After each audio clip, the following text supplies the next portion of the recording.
Nii, tere kõigile. Mina olen siis Georg, ma olen Hiiumaalt pärit, terve elu põhimõtteliselt siin olnud. Noortele teadmiseks olen Kärdla siis keskkooli lõpetanud ja siis vahepeal õppinud mandril, omandanud juhtimisalase kõrghariduse Kaitseväe Akadeemias, siis magistrikraadi Tallinna Ülikoolis ja alles pärast seda läksin siis Järvamaa kutsehariduskeskusesse õppima ja omandasin seal kalakasvataja eriala. Et on võimalik teha ka nii, et minna kutsekooli aastaid hiljem ja viia ellu siis sellist elukestva õppe unistust. Et see on see taust, mille pealt ma seda valdkonda teile täna siis tutvustan. Nüüd circa 6 aastat tagasi me vaatasime, et Eestis on täielikult puudu selline majandusharu nagu avamere kalakasvatus. Keegi sellega ei tegele, hästi palju on väikseid maismaakasvatusi ja siis kõik sellised pisemad perefirmad üritavad oma tiikides kala kasvatada ja neil ei ole sealt väljundeid. Et aastaid on neid toetatud selle tegevuse juures ka Põllumajandusministeeriumi poolt ja kuidagi nad ei saa ennast käima, neil ei ole mahtu, puudub selline mastaabiefekt, nad ei suuda tarnid tagada, siis on hästi palju erinevaid probleeme müügiga ja nii edasi, et võiks kuidagi selle valdkonna nagu kokku panna ja koondada. Ja saarlased olid seda enne meid siis proovinud, nad tegid seda päris edukalt circa aasta, aga siis hakati järjest enam üksteisest mööda rääkima ja tegelikult selline ühistuline tegevus lõppes. Ja nüüd minu ülesandeks oli siis kogu Eesti põhimõtteliselt läbi sõita, kohtuda kõigi Eesti maismaakalakasvatajatega ja siis selliste mõtteid mõlgutavate või alustavate avamere kasvatajatega ja öelda, et teeme täpselt sama asju uuesti. Et teil on ajalooline võimalus astuda uuesti selle reha otsa. Ja kujutage ette, 3 liiget nendest, kes olid just ühest sellisest ühistust välja tulnud, ütlesid, et kust sa oled nagu. Ma ütlesin, et ma olen Hiiumaalt. Ja siis nad ütlesid, no teeme. Ja sealt hakkasime siis pihta. Põhimõtteliselt aprillis 2019 hakkasime mööda Eestit ringi sõitma ja hiljem, pool aastat hiljem siis asutasime selle ühistu ja meie eesmärk oli kõiki Eestis suuremaid siis maismaakalakasvatajaid koondada selleks, et saada mingi arvestatav maht, et oleks üleüldse võimalik siis noorkalu merre viia ja seal edasi kasvatada. Euroopa Liidu poolt kohe öeldi, et kui te tahate selleks tegevuseks saada mõnda toetust, siis teil on vaja tootjaorganisatsiooni. Tootjaorganisatsiooni poole pealt öeldi neid tingimusi tutvustades, et teil peab olema vähemalt 5 liiget ja need 5 liiget kõik peavad reaalajas siis kalakasvatusega tegelema, nad peavad reaalselt tootma. Et juhul, kui te suudate seda tagada, siis on ainult üks takistus. Te 5 peale peate kasvatama üle 40% Eestis toodetavast kogu vikerforellist. Juhul, kui te suudate selle tingimusega tagada, siis me anname teie organisatsioonile toetust ja põhimõtteliselt te võite siis edasi liikuda. Nüüd eelmisel aastal me tootsime siis kokku üle 500 tonni vikerforelli ja esimesel 3 aastal kulus meil riigiga läbirääkimisteks päris palju energiat selleks, et valitsus otsustaks, et põllumajanduse ja kalanduse strateegiasse nad panevad sisse eesmärgi, kus järgmise 5 aasta jooksul me peame jõudma 10 000 tonnise avamere kasvatuseni kogu mahult. Ja nüüd sellest 5 aastast siis 4 on läinud ja me ei ole isegi kolmandiku peal. Seda siis erinevatel põhjustel, mida ministeerium meile siin täna tutvustas, et neid on hästi palju, nad on killustatud, väga paljude jaoks see valdkond on uus, nad menetlevad seda esimest korda, nad ei tea päris hästi, mida sellega oodata, mida see endaga kaasa toob. Meie tänased liikmed on siin ees, see on selline läbilõige Eestist, et avamere kalakasvatus on Paldiskis, ta täna ei tööta, teeb ette valmistusi. Simone Ivaks on Väike-Maarjas, Kariletsi kalamajand on Põlvamaal, Aviso, Väike-Maarja, Hiiumere farm Hiiumaa, Kalatalu Härjanurmes siis Jõgevamaal Energyport on saarlased ja Redstorm on saarlased. Et need on 8 liiget, kellel on kõigil ka siis esindus nõukogu tasandil ja kes igapäevaselt selle teemaga tegelevad. Kõige keerulisem asi üldse koostöö puhul, ma ei tea, kas see on ainult eestlaste teema, aga põhimõtteliselt see usalduse teema, ja meie valdkonnas veel eriti, et kui sa midagi kokku lepid ja midagi lubad, siis see peab kestma minimaalselt 2 aastat, sest 2 aastat kulub selleks, et maismaakasvataja kasvataks kala ette siis marjast kuni noorkalani, mil ta on 700 grammini, ja siis ta esimest korda saab teada, et kas kellelgi üleüldse sellises koguses tema kala vaja on, kas keegi üleüldse on nõus selle eest maksma ja kas keegi talt selle ära ostab või tegelikult ta tegi 2 aastat sisuliselt tühja tööd ja nüüd tal on selline kala käes, mida poodi veel viia ei saa ja kuhugi mujal ei ole ka anda ja ta peab jätkama selle kasvatamist. Selleks, et saada siis maismaakasvatustes selline korralik arvestatav kaubakala, sul kulub minimaalselt 3,5 aastat. Ja nüüd, kui keegi tahab selle valdkonnaga alustada, siis ta peab arvestama sellega, et esimesed 3 aastat ma teen ainult tööd, et ma ei saa selle eest mitte midagi. Ja siis läheb sul see see konveier käima, kus sa siis hakkad saama juba 4. aastal, 5. sealt edasi saad sa juba igal aastal nagu tulu. Aga esimesed 3 aastat on see, kus sa mõtled, et milleks ma seda üleüldse teen. Ja see on see, kus me põhimõtteliselt siis väga tihti nagu maas istume väiketootjatega ja mõtleme, et kuidas me saaks ikkagi edasi minna, et mida selleks teha tuleb, mille arvelt tuleb seda teha, neid otsuseid, et saaks üleüldse jätkata. Ja nüüd õnneks siis viimased 3 aastat sellest 6 on siis Lääne-Virumaalt juba toodud kalu igal aastal aprillis Saaremaale, praegu siis Redstormi avamere kalakasvatusse, mis asub Veere sadamas, ma hiljem näitan seda pilti ka, ja see nüüd on selline esimene käega katsutav periood, mille kohta siis kõik ülejäänud kasvatajad ka näevad, et tegelikult see väljund on olemas, see on mõistlik, need kokkulepped peavad, sellega päriselt on võimalik teenida, ilma et sa peaks mõtlema, et kuhu ma kala müün siis, kui kala valmis saab. Sul on pikaajaline leping ja sa tead, miks sa midagi teed, sa saad oma tegevusi planeerida ja arvestada sellega, et sul on olemas koht, kuhu kalu anda. Nüüd me proovime seda valdkonda siis lähiaastal edasi arendada ja sellisel juhul need mahud hüppeliselt kasvavad ja ei ole enam võimalik 1-2 ettekasvatajal seda mahtu täis saada, nii et neid, kes asjast huvituvad, tulevad järjest juurde. Probleem, mida me lahendame, ma vaatasin meie kaubandusketti 2 päeva tagasi ja leidsin sealt ühe sellise selgroo.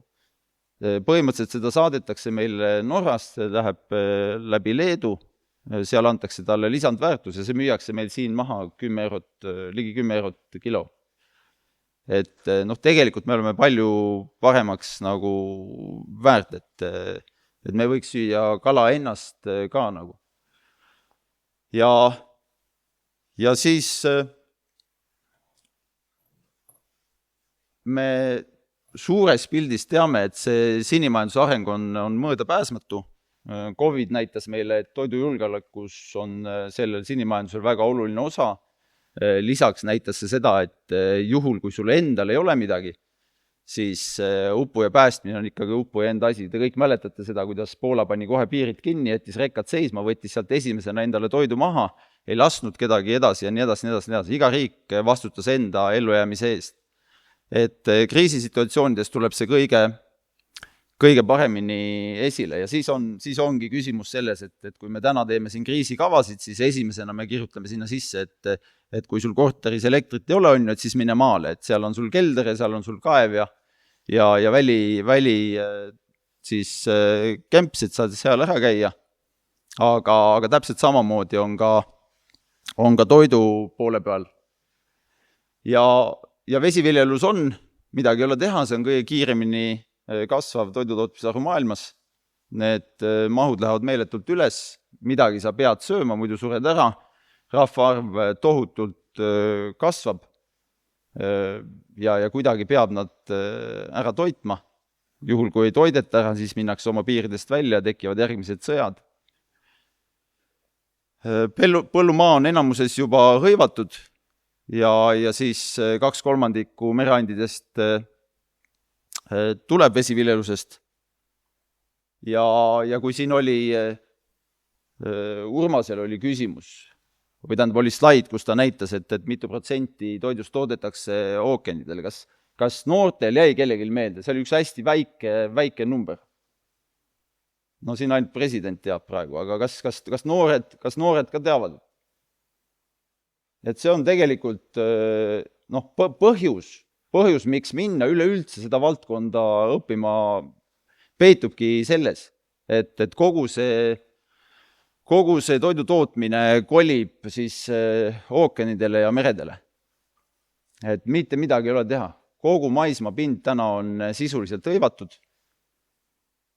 Seal toodetakse 98% kogu meie siis toidust ja see 70% sisuliselt on katmata.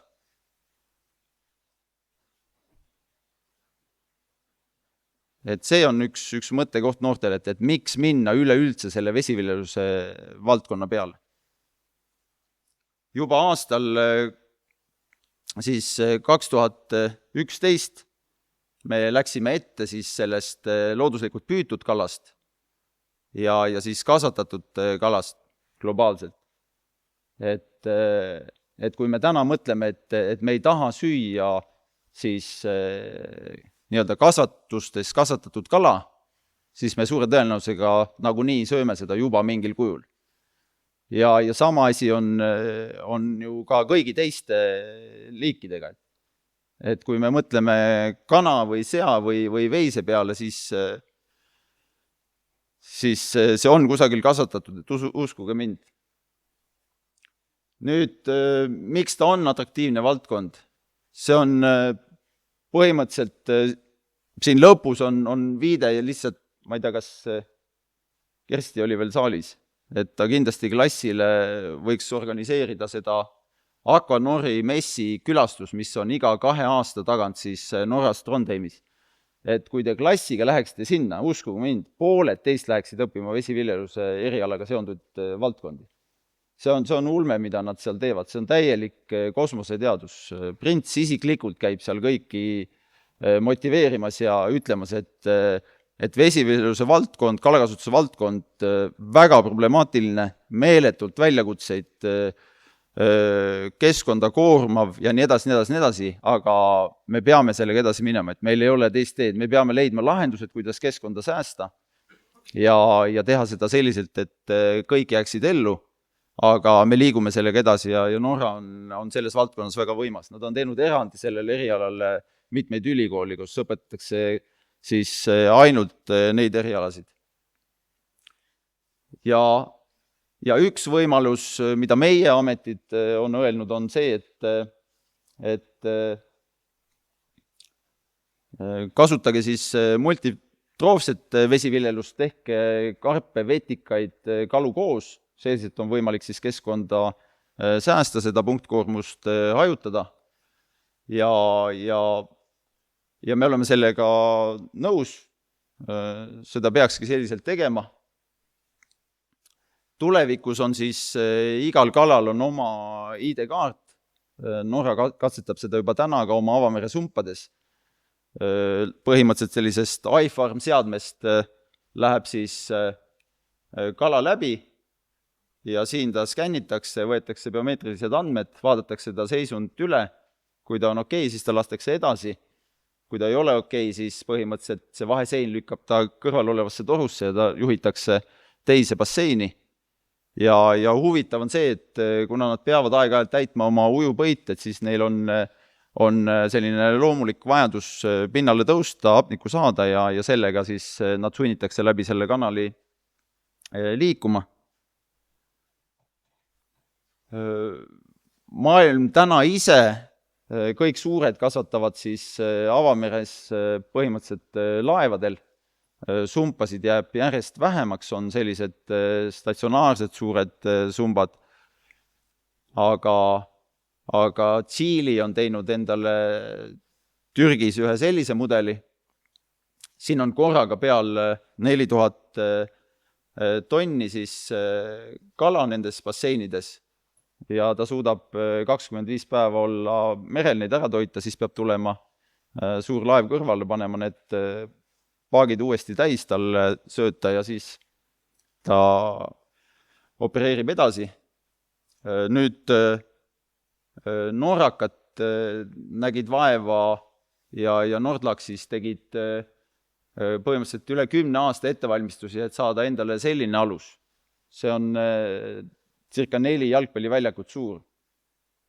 Hiinlased ehitasid neile selle valmis, siis Pargase peal toodi see Hiinast kohale ja pandi Põhja-Norras maha.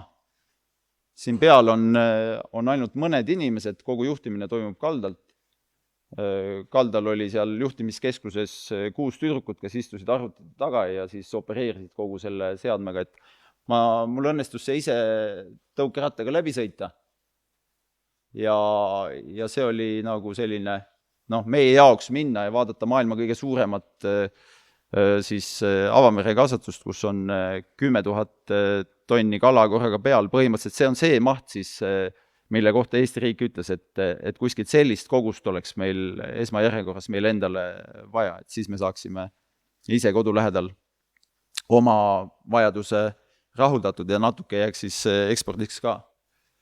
Ja siis maailma suurim kalatootja põhimõtteliselt avamere sumpades on Salmar, nad siis kasvatavad lõhet ja neil on täna endal on valmis siis selline Ocean Farm 1 ja praegu nad just siis katsetavad ja käitavad järgmist Ocean Farm 2, et esimene oli 6000 tonni, nüüd järgmine on 23 000 tonni. Põhimõtteliselt me võime ujuda mõnda aega vastuvoolu, aga kõik teised lähevad edasi, sellepärast et see turg seab need piirid ja kuna nõudlus kogu aeg kasvab, siis minnakse järjest järgi. Siin see on Kesk-Norras põhimõtteliselt kaldast ligi 15 miili. Teeninduslaev käib siin ja hiljem siis korjatakse valmis kala ära, tuuakse siia kalda äärde nendesse sumpadesse ja siit edasi läheb tootmisse. Et Eestisse sobiv lahendus on selline väga väike, kompaktne, kuna meie kaugus siis kõige suurem, mis täna on planeeritud, on Lehtma sadamast 12 miili sinna Näkimadala taha. Kaugus on nii suur, et seda ei ole mõistlik igapäevaselt teenindada. Farmi peab toitma siis vähemalt 1 kord päevas ja nendel päevadel, kus ilm ei luba välja minna, siis jääb põhimõtteliselt see toitmine ära, sealt jääb ära juurdekasv ja siis see ei ole enam majanduslikult mõttekas, et need lahendused, millega me edasi liigume täna, on siis Pargaste peal, kus kogu see sööt on siin koha peal ja siit pumbatakse seda siis voolikutega nendesse sumba puuridesse siis. Nüüd nende juurde võiks olla siis rajatud need vetika ja karbifarmid, siis oleks võimalik seda fosforit sealt karpidega ja vetikatega välja filtreerida. Täna siis Mereinstituut teeb neid katsetusi juba Saaremaal Redstormi kasvatuse juures, neil on seal need katsealad olemas. Karpidega nad osaliselt kompenseerivad ka tekkivat keskkonnakoormust. See nõue oli neile Keskkonnaameti poolt juba algselt pandud. Põhimõtteliselt on kokku lepitud veeseaduses, et milline see koormus tohib olla ühe kalakasutuse puhul ja juhul, kui see mõõtmised näitavad, et see ületab seda koormust, siis tuleb hakata kompenseerima nagu. Ja see on meie vetes siis üks võimalik lahendus. Täna on takistus see, et see karp põhimõtteliselt meie vees, kuna siin on soolsus väga madal, siis ta ei kasva väga suureks. ta jääb kuskile sinna 2,5–3 sentimeetri suurusesse ja teda on inimtoiduks väga keeruline kasutada. Nüüd Tallinna Tehnikaülikool siis teeb neid katseid, üritab seda lahutada ja võtab sealt selle kesta ja selle sisu siis eraldi välja. Aga see ei ole majanduslikult veel põhjendatud, et tal ei ole sellist hinda, mis sunniks neid karpe välja tooma muuks tarbeks kui siis kas väetiseks või siis lemmiklooma toiduks. Et inimtoiduks täna ei suudeta veel teda sellisel kujul väärindada. Ja muidugi see, mis Urmas rääkis, et kosmeetika tootmine ja kõik see toidu tootmine, et sinna teda teised riigid kasutavad juba täna ka, et Taanis ja Saksamaal on need kasvatused olemas. Väga tihti on nad ka seotud siis nende tuulikute fundamentidega. Siis Eestis on põhimõtteliselt kõik need alad, mida te siin näete, mis on viirutatud. Kõikidel nendel aladel on siis mingid vesiviljeluse taotlused peal. Neist aktiivsemad täna on sisuliselt ainult see Tagalahe alumine täpp, siin on ka päriselt kasvatus. Kuskil mujal ei ole ja taotlusi on selline kuskil 10 ringis tõenäosus, et need kunagi ellu rakendatakse, on oluliselt väiksem kui 10. Lähiaastate arengud põhimõtteliselt, kui täna on 300 tonni vikerforelli meres, ülejäänud on maismaal, siis lähiaastatel on 3000, ehk siis see arv 10-kordistub. Ja meil peaks tekkima siis võimalus järjest enam tarbida kodumaist punast kala. Nüüd esimene lähim kampaania Coopis tuleb jälle selle aasta lõpus, kuna farmi protsessis näeb välja niimoodi, et aprillis viiakse maismaalt noor kala paakautodega siis merekasvatusse ja seal ta viibib kuni oktoobri lõpuni. Selle aja jooksul on sellest 700 grammisest kalast saanud kuskil 3,5 kilone vikerforell ja see jõuab siis meie siia kaubandusketti. Kuna see kogus on hästi väike, siis see müüakse hästi kiiresti läbi. Aga nüüd ta on viimastel aastatel olnud Coopis ja Hiiumaa seal Tormikonsumis on ka see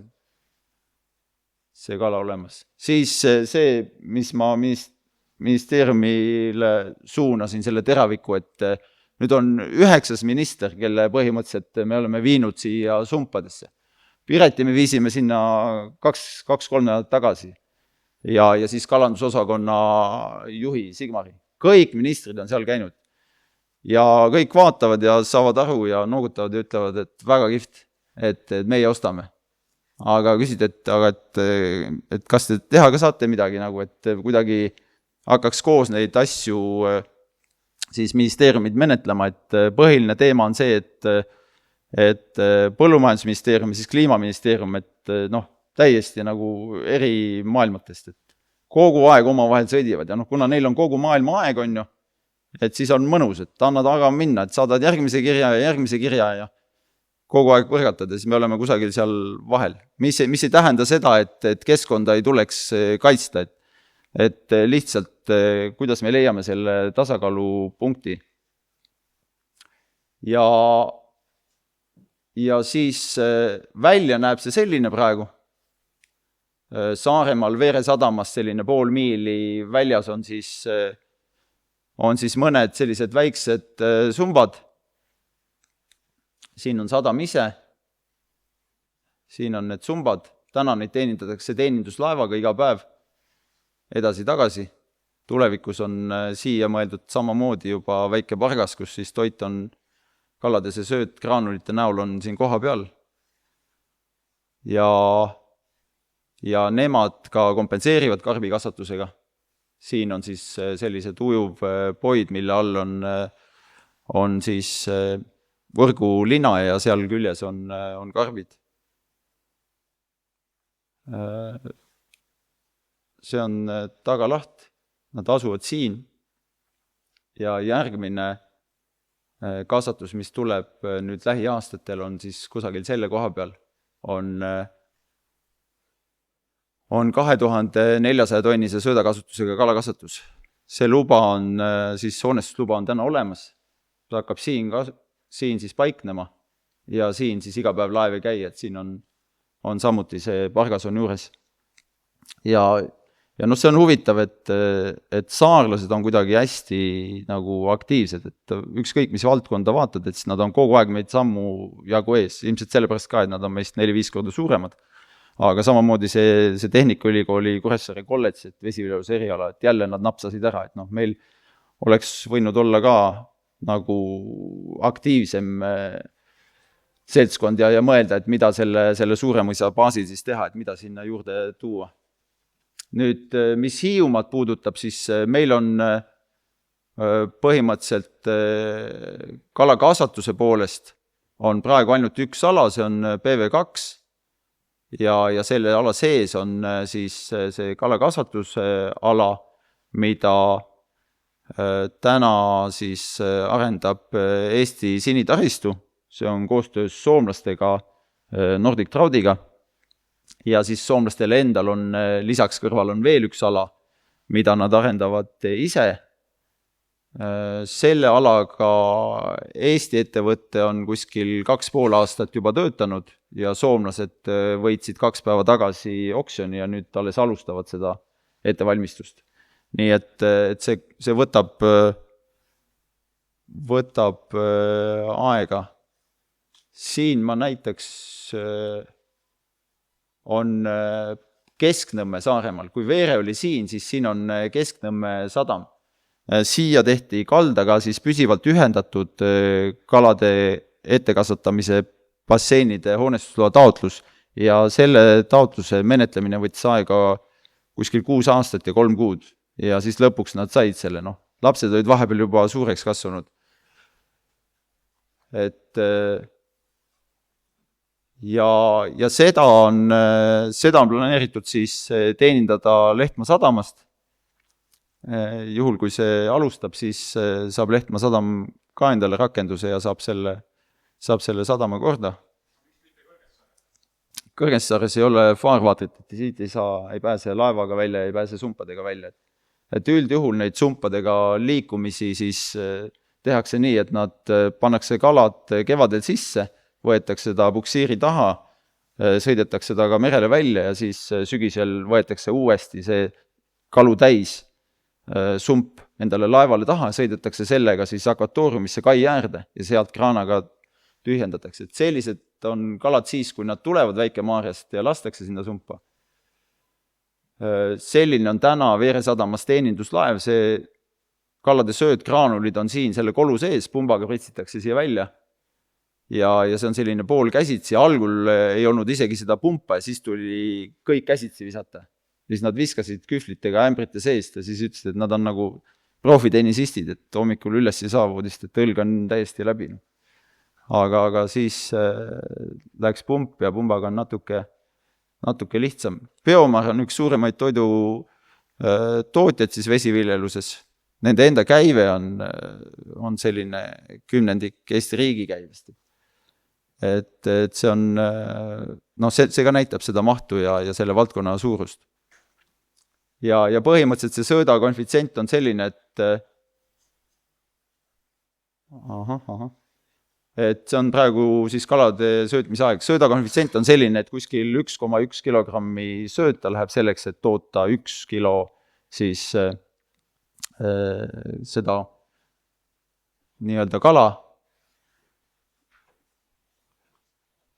Ja kui sump tuleb siia kai äärde, siis põhimõtteliselt tõstetakse sellise kahvaga ta siis siia vanni, uimastatakse, siis ta läheb siia tootmishoonesse, siin toimub verestamine, siis juba kas kaubakala või fileerimine ja siis läheb külmhoonesse jahutamisesse, sealt edasi läheb kliendile. Et selline on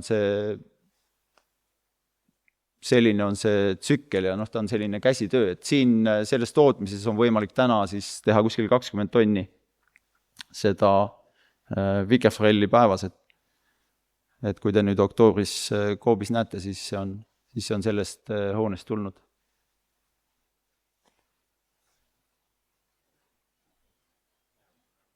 ma tean, et kuna see esitlus on vahetult enne seda lõunapausi, siis kõigil on kõhud juba tühjad. Ma paar kalapilti veel näitan, et siis kui teil tuleb meelde see Selgro pilt ja nüüd see pilt, mis on tehtud siis meil siin Veerel, me tegime need pildid siis, kui Baruto ütles, et jaapanlased tahavad teilt seda kalamarja osta.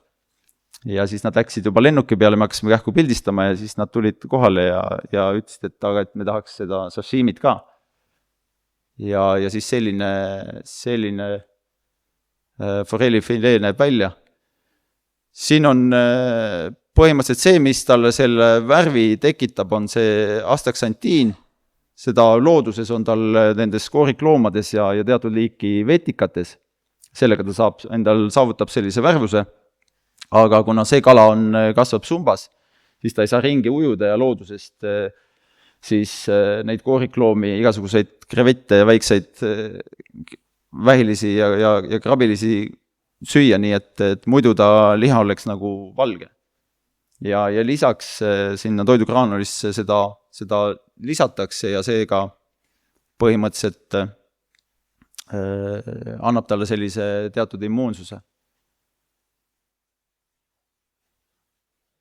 Jaa. No võt, ja kuna ministeeriumil on kampaania, et kala kõlab hästi, siis tegelikult kõlab ka väga hästi. Et ma arvan, et enamus teist sööb ikkagi mitu korda nädalas kala ja see on väga mõistlik. Et seda me igati toetame. Aitäh!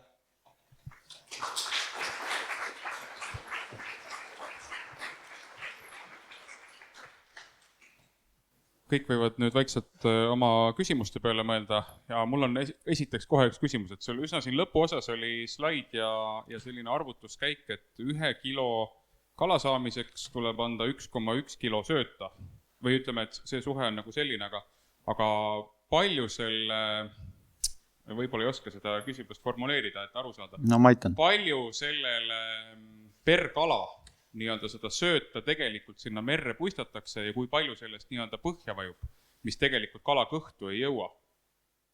See on põhiprobleem, et osa sellest söödast läheb sumbast läbi ja siis ta vajub sinna sumba alla. Ja see, mis reostuse tekitab, ongi kala väljaheide sealt sumba all ja siis läbi läinud sööt.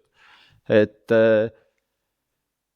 meie huvides on, et seda läheks väga minimaalselt, sest kogu sellest kalakasvatuse siis kulust 60% moodustabki sööt. Sisuliselt iga kord, kui mõni graanul kukub sealt mööda, seda läheb sealt mööda kuskil selline võib-olla 2%. Aga kõik see, mis sinna mööda kukub, kõik see on raha. Et sa näed silmade ees, kuidas lihtsalt sa puistad sente sinna merepõhja. Et see, et teda oleks minimaalselt, see on kõigi huvides ja seda siis timmitakse sellega, et oleneb, mis on see veetemperatuur, kui kiiresti kala on võimeline seda tarbima, kas vesi on soe või jahe, sealt siis vastavalt doseeritakse seda või siis seatakse seda doseerimise kiirust, kas anda kiiremini ette, aeglasemalt ette, et ta jõuaks seda üldse süüa ja nii edasi. Aga huvi on see, et keegi vabatahtlikult raha merepõhja ei valaks.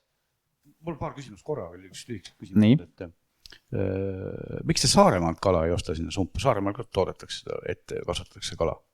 Miks te kuskilt Virumaalt toote? Väga hea küsimus. Tulevikus me võtame väga suure osa ka Saaremaalt. Täna on kokkuleppe ühistusiseselt, et me eelistame oma ühistu liikmeid. Et see ongi see mõte, et miks nad seal ühistus on. Et kui sa oled ühistu liige, siis sul see väljund on olemas, sul see garantii on olemas. Ja Saaremaalt me võtame täna ka juba, aga see on proovipartii ja see on väga väike kogus, et me vaatame sellel aastal esimest korda kogu seda tsüklit, et mis sealt oktoobriks, novembriks nagu välja tuleb. 3 aastat tagasi, kui me võtsime Saaremaalt, siis probleem oli selles, et see kala, mida lubati, tegelikult ei jõudnud sinna kai äärde, et lubati oluliselt suuremat kala, kui siis sinna kai äärde paakautodega jõudis ja tegelikkuses see võiks tulla enamuses Saaremaalt, aga kui me räägime sellest 10 000 tonnist, mida riik on ette seadnud, siis väga keeruline on kasvatada seda sellises mahus kuskil maismaal. Et maismaal me saame sellest kasvatada tõenäoliselt päeva lõpuks ainult pool vajaminevast noorkalade kogusest. Ja seal on hästi palju terve rida spetsiifilisi takistusi, kas või näiteks logistiline, et juba täna selleks, et tuua siis see kala sinna Saaremaal aprillikuus on Soomes tellitud kalaveo paakautod, mis sõidavad 6 aega järjest, siis Väike-Maarja ja Saaremaa vahet toovad 4-tonniste paakidega siis seda kala sinna. Kogu aeg on puhkeajad, mehed vahetuvad ja nii edasi, nii edasi, nii edasi. Lisaks on risk, et neil ütlevad hapnikuballoonid üles, siis kala saab kahjustada, ta ei toibu enam nii kiiresti sellest sõidust, nii edasi, osad surevad ja kõike seda riski ei saa nagu ainult ühte piirkonda siis panna. Me üritame nüüd neid takistusi kõrvaldada, ühistu siis soetab endale oma need paagid ja sõltume vähem soomlaste graafikutest ja nii edasi, nii edasi, nii edasi. Aga mida lähemalt me need saame, seda parem tulevikus kindlasti on, mis ei tähenda seda, et Mandri-Eestist ja oma ühistu liikmetelt noorkalade toomine ära kaoks, et seda kindlasti mitte. Siis on ju see Hiiumaa kala kasvatamine on ju täiesti ebareaalne üleüldse. Et kui sa täna vead 6 aega 2 autoga vist vead Saaremaale seda kogust 186 tonni tootmiseks ja kui seda 5000 tonni toota, siis kuidas see on see reaalne, aga ja see... Ja õnneks mitte, sest me valmistame ette siis laevade ümberehitamist täna, kus see kala võetakse laevade peale Saaremaalt siis see noor kala ja tuuakse siis ümber Hiiumaa otsa Põhja-Hiiumaale ja siis seal lastakse sumpadesse, et need tehnoloogiad on olemas. Ma ütlen, et meie teeme seda täna siin ikkagi maailma mõistes põlve otsas ja seda tehakse palju suuremalt ja saadakse ka hakkama. Mul teine küsimus on see, et see vesiviljelusühistu, et meil võiks ka mingi puutumus sinna olla. Ehkki koduleht oli muidugi nagu forell, Eesti forell. Väga suur puutumus, sellepärast, et üks ühistu liige on Hiiumaa Refarm ja Hiiumaa Refarm ise tegeleb ainult siis vetika ja karbi kasvatusega. Täna on ta 2,5 aastat seda ette valmistanud ja juhul, kui tulevikus need hoonestusload antakse, siis see puutumus on järjest suurem. Ja, Jaak, ministeeriumist siis. Nii. Merenduskuuraamas on võimalik, kellel huvi on minna ka külastama. Eesti meretööstus täna toodab kõiki neid platvorme ka Norra ja erinevaid tehnoloogiad, aga ma küsin seda, et ilmselgelt see põhitakistus täna kalafarmide puhul on see keskkonnareostus, see tasakaalupunkti leidmine ja nagu kui juttu oli, siis mõni protsent sellest söödast ja läheb ka merepõhja. Ma tean, et Norras ka arendatakse neid tehnoloogiaid, et kuidas seda nii teha, et seda ei jõua, et kuidas te näete, et mis tehnoloogiatega võib-olla oleks vaja Eestis liikuda, et me ka selle tasakaalupunkti ikkagi leiaksime või see ei olegi üldse tehnoloogiline küsimus või mingi muu küsimus? Aitäh! See ei ole tehnoloogiline küsimus, see on majanduslik küsimus, et me oleme selle peale hästi palju mõelnud, me oleme teie majas seda hästi palju arutanud, seal ei ole täna siis nii-öelda majanduslikult sellist tasuvuspunkti, et hakata kasutama nii väikeste mahtude puhul, kas poolkinniseid sumpasid, mis korjavad alt kinni ära siis kogu selle sööda ja siis väljaheited või täiesti kinniseid sumpasid, mille puhul on vaja siis hapniku juurde doseerida ja siis samamoodi koguda, sest need nii-öelda hukkunud kalade kogumiseks seal põhjas on täna juba olemas koonused, mille sisse ta läheb, millega ta välja tõstetakse või siis käivad tuukrid käsitsi välja toomas, aga need mahud on nii väikesed, et piltlikult on see ma ei taha puudutada seda tuuleparkide teemat täna absoluutselt on ju, aga piltlikult on see sama teema, et kui tuuakse kogu see tehnoloogia siia, kõik need laevad, siis pannakse kogu see tehas Paldiskisse püsti ja siis viiakse välja merele 2 tuulikut, siis see ei ole mõistlik. See ei ole lihtsalt majanduslikult võimalik. Ja samamoodi on siin ka, et on võimalik osta oluliselt kallimat tehnoloogiat ja rakendada seda, aga sellisel juhul peab olema see maht ka mõnevõrra kõrgem. Äkki küsin hinge küsimuse ära. Et keskkonna teema jälle muidugi, aga võrreldes Norraga, kus sa oled palju käinud, kas on Läänemeri reostunum ja kas siit näete riske oma toote kvaliteedile, aga lisaks ka soolsus. Soolsus on nii palju erinev, kas see kuidagi mõjutab, et annab Norrale konkurentsieelist? Ja teine pisike küsimus, miks vikerforell, kas on teisi liike ka, mida võiks kasvatada või ainult see liik on see, mis tasub teile ära? Ja, alustame lõpust. Kõigepealt vikerforell sellepärast, et ta sobib meie keskkonda, ta on hästi selline vastupidav, lisaks tal ei ole seda täideprobleemi, mis on Norrast lõhedel, hästi selline teravalt esile toodud lõhetäid, parasiidid, jah. Ja siis, et meile ta nagu sobib, mis puudutab seda reostuse poolt, siis nii nagu vist Urmas ka ütles, et põhimõtteliselt kui kala on hästi pikka aega nagu vees, et siis ta akumuleerib erinevad mürkained endasse. Aga antud juhul esiteks see sööt, millega sa söödad, on kontrollitud ja ta viibib selles veekeskkonnas ainult pool aastat. Et ta ei saa nagu loodusest seda sellist doosi enda sisse nagu koguda lisaks. Et selles mõttes ta on nendest mürkidest nagu kuidagi vabam. Aga üks küsimus oli veel, oli see soolsuse teema, et soolsus, nii nagu ma ütlesin, et see puudutab seda karbikasvatust põhiliselt, et karp lihtsalt ei kasva nii suureks, et meil on väga head jahedad veed, probleem on pigem see, kui temperatuur tõuseb suvel väga kõrgele, siis hapnik väheneb, kala muutub lojuks, ta tahab tegeleda enda energia säästmisega, enda alalhoidmisega, ta ei taha nagu süüa, kui ta ei taha süüa, siis ta ei võta kaalus juurde, kui ta ei võta kaalus juurde, siis ei ole sügisel midagi müüa ja nii edasi, et selles mõttes on see seotud. Avamere ja rannikumere vesiviljeluse nagu erinevus. Et me teame seda, et kui kala kasvaks avamerel, kus on jahedam vesi, kus on suurem veevaheldus või kasvata rannikumeres, kus on madal, kus on soe, kus veevaheldus on väike ehk koormus veele on suur. Sa rääkisid, et 15 miili merest Näki-Madala taha võiks tulla kalakasvandus, samas pildi peal realiseeruks PV2, mis on umbes 6-7 kilomeetrit ehk rannast, kus on madal ja soe vesi. Et miks me ei lähe parema ja keskkonnasäästliku variandi poole, mis oleks rannikust kaugemal ja sügaval? Ja väga hea. Päris nii see ei olnud. See on 12 miili on see Lehtmaa sadamast, mis teeb 6 miili siis Kõrgessaare sadamast.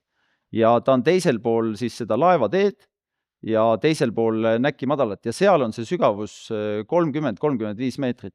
Me tegime 2 aastaid uuringuid Taheste lahes ja mõtlesime, et milline oleks see tehnoloogia, kus on võimalik kasvatada kalaga 8 ja 10 meetri sügavuses vees.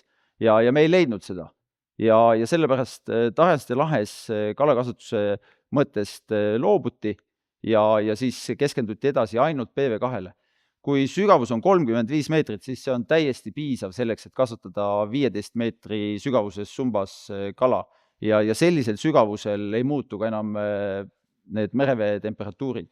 Nii et ma arvan, et see on väga ideaalne koht, kus seda teha. Aga aitäh, Georg! Aitäh!